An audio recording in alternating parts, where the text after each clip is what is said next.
Porque agora, gente, eu vou bater um papo aqui no nosso estúdio, mantendo todas as regras de segurança, as distâncias que a gente precisa manter. Eu vou conversar com o presidente da Celesc, Cleício Poleto Martins. Presidente, muito bom dia. Bom dia. Que prazer recebê-lo aqui, num momento tão importante da empresa, que faz 65 anos esse ano, né? Sem dúvida, né? São 65 anos de uma história linda. É uma relação umbilical com a sociedade catarinense, uma vez que nós também estamos em todas as residências, nos hospitais, na iluminação pública, nos presídios, distribuindo energia, que é o carro forte da empresa, apesar de atuarmos também em outros segmentos, né? E a gente está com muita satisfação aí frente a essa empresa, né? Fomos conduzidos pelo governador Carlos Moisés, ao convite do governador, e temos trabalhado diuturnamente para melhorar a cada dia a qualidade dos serviços prestados aos catarinenses, né? Que esse é o nosso propósito. Estamos aqui com muita seriedade, com muita responsabilidade e fazendo com que a empresa, então, entregue esse serviço de qualidade. Temos que melhorar? Temos que melhorar. Mas nos últimos 2 anos e meio melhoramos muito a empresa, né?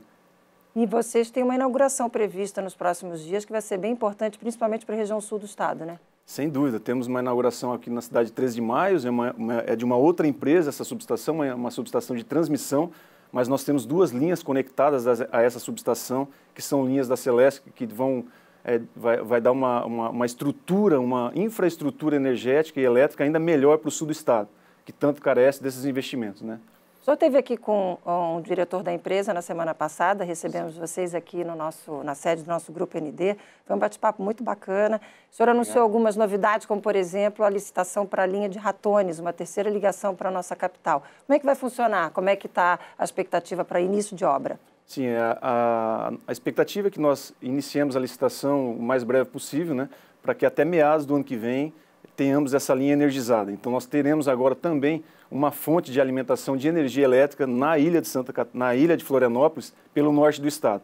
Hoje já existe uma linha pelo sul do estado, que é da Eletrosul, uma linha que vem pela ponte, que é da Celesc, e agora também uma nova linha pelo norte da ilha, né? Então, essa é mais uma obra estruturante para que a gente dê maior confiabilidade aqui para a ilha também. Uma vez que a gente já reformou algumas subestações aqui, a subestação da Trindade já foi ampliada, a subestação Campeche, no sul da ilha, foi ampliada. Nós inauguramos 3 subestações aqui no continente, mas que também reforçam todo o sistema elétrico aqui da região, uma em Coqueiros, uma em Palhoça e uma em São José, o ano passado. E essa linha de transmissão, então, vem complementar todos esses investimentos que a gente vem fazendo, que nos últimos 2 anos e meio, à frente da Celesc, já foi 1 bilhão e 600 milhões de reais investidos, tanto na rede quanto em outras diretorias, para melhorar a qualidade de serviços, de fato, para a sociedade catarinense.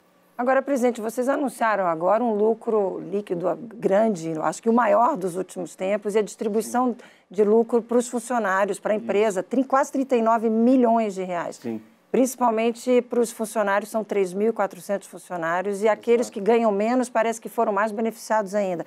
Queria que o senhor falasse um pouquinho sobre isso. Isso nós divulgamos o balanço agora em março, relativo ao ano de 2020, foi o maior lucro da história da empresa, 520 milhões. A gente ainda tem espaço para avançar nesse lucro, porque o setor elétrico ele é todo regulado, então nós temos um lucro regulatório que a gente chama, ainda vamos conseguir avançar sobre esse lucro também, e nada mais justo que distribuir esse lucro com os empregados, uma vez que são eles que estão na frente diuturnamente, né, fazendo com que haja a operação e a manutenção do sistema. Vamos lembrar que o ano passado tivemos o maior evento da história de Santa Catarina climático, que foi o ciclone, onde todo o estado foi atingido. 1 milhão e 600 mil unidades consumidoras foram afetadas e, de fato, ficaram sem energia elétrica, e a gente, em pouco mais de 5 dias, restabeleceu 99,6% dessas unidades consumidoras, né?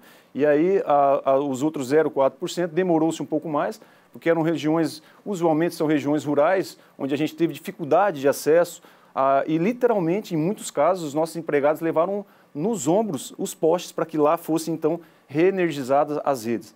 Então, inclusive, essa questão da distribuição dos lucros, para os empregados que ganham menos, são os que são mais beneficiados, né? Até 6 remunerações esses empregados vêm a ganhar, e eu ratifico aqui aquilo que eu disse da outra vez, né? Com muita satisfação que a gente vê isso, né? que os empresários todos pudessem pensar dessa forma e aqueles empresários que conseguissem ter um lucro maior do que aquele previsto inicialmente consigam distribuir esse dinheiro para os seus funcionários, porque isso também gera riqueza. Claro. Uma vez que um funcionário com mais recursos, ele vai gastar mais, vai num cabeleireiro, vai numa padaria, né? Vai arrumar faz o dinheiro carro, circular, né? Faz o dinheiro circular, exatamente, né? E além disso, o empresário que optar por essa forma de participação no lucro dos empregados, ele também tem um benefício fiscal, que a gente diz que isso é uma despesa boa, uma vez que ele consegue absorver de volta o imposto de renda e a contribuição social. Então, ele também retém uma parte desse lucro após o pagamento. Então, eu espero que os empresários que estejam nos ouvindo, né, procurem saber como funciona essa participação de lucros e resultados, que constitucionalmente já é desde 1988, na Constituição de 88, ela já foi regulada a partir de 2003, né? Então a gente consegue fazer com que haja mais motivação dos empregados para que eles sabendo que se a empresa der resultado, eles também vão ter uma parcela daquele lucro, sem dúvida alguma há uma motivação de todos os empregados para que a gente consiga melhorar os nossos serviços. Mas vamos falar da conta, presidente. O que a gente pode falar para o nosso consumidor? Há uma expectativa de devolução de dinheiro, inclusive aqueles créditos de PIS e COFINS a partir de agosto. Isso significa que a conta pode ficar mais barata? Isso foi uma excelente pergunta para a gente desmistificar um pouco a questão da conta cara.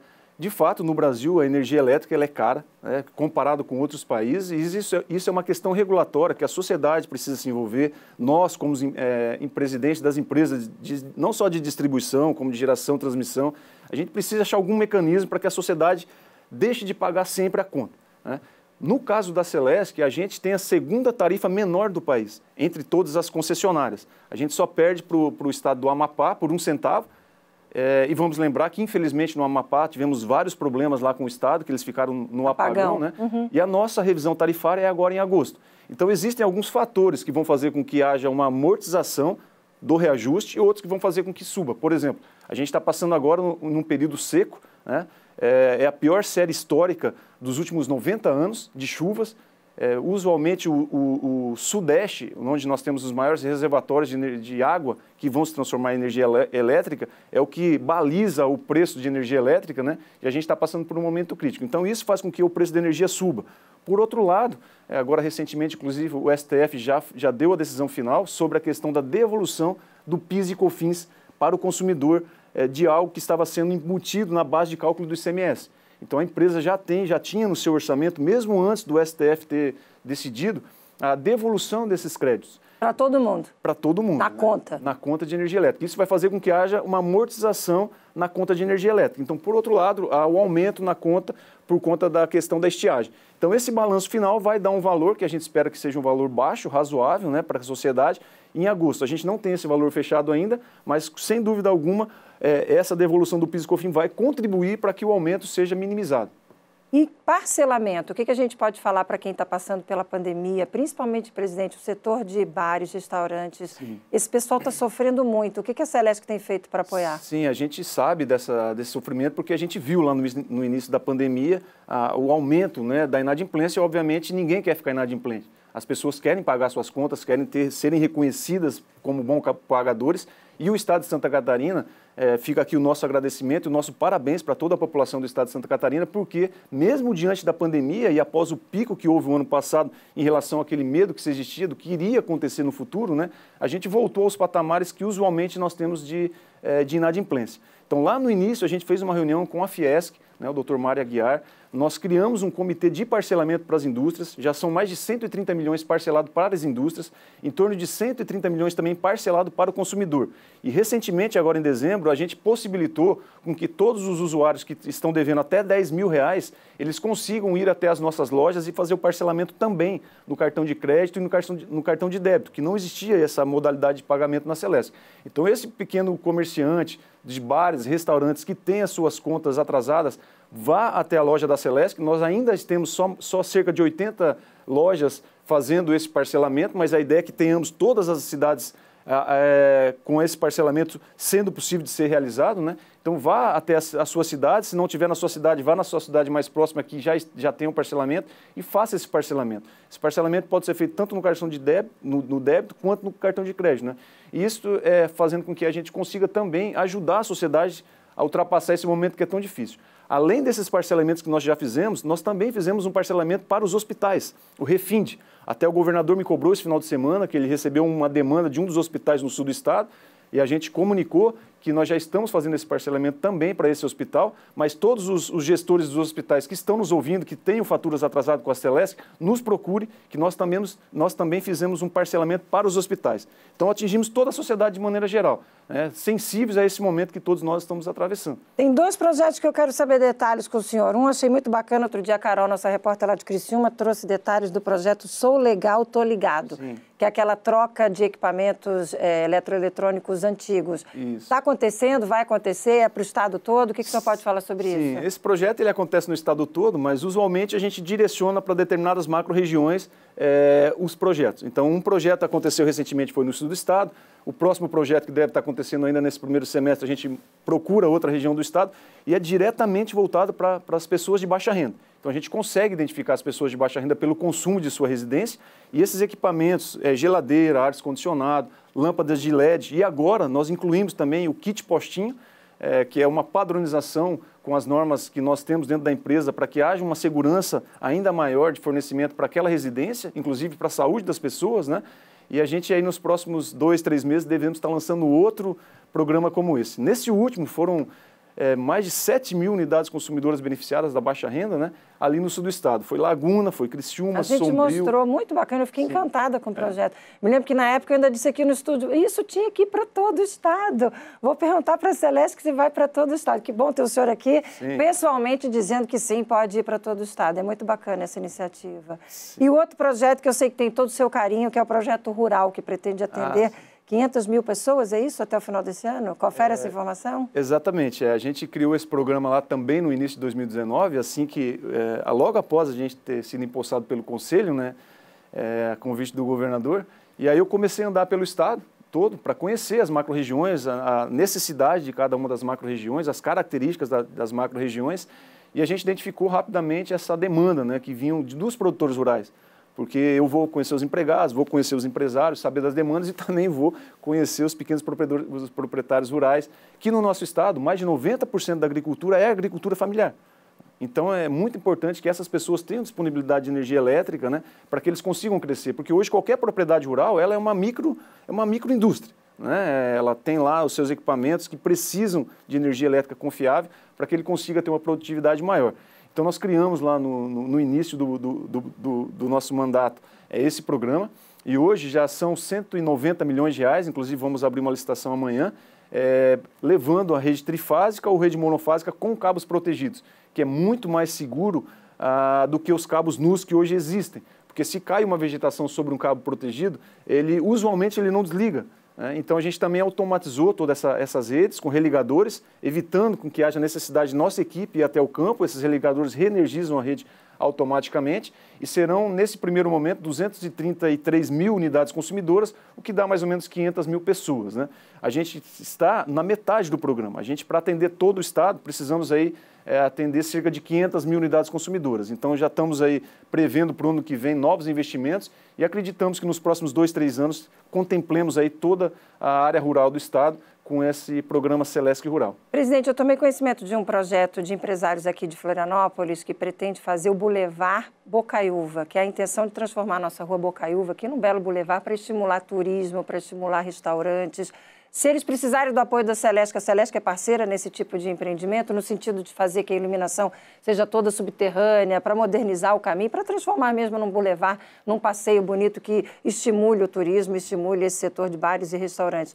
Vocês conhecem esse projeto? Vocês seriam parceiros desse projeto? Eu não conheço o projeto, né? Essa questão da rede subterrânea, a Celesc por si ela não pode executar esse programa, porque o racional dos investimentos na rede é que toda a sociedade pague o investimento. Então, quando a gente faz um investimento lá em São Miguel do Oeste ou aqui em Florianópolis, as pessoas lá de Mafra, eles acabam pagando esse investimento na tarifa.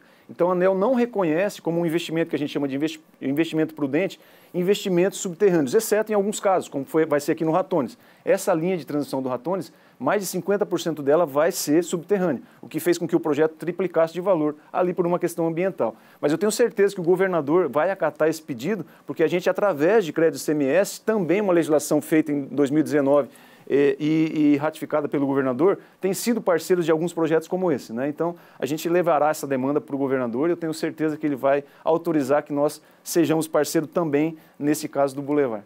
Vou fechar com uma pergunta que eu queria que o senhor falasse, dividisse com o nosso telespectador. Eu adorei a sua história de vida.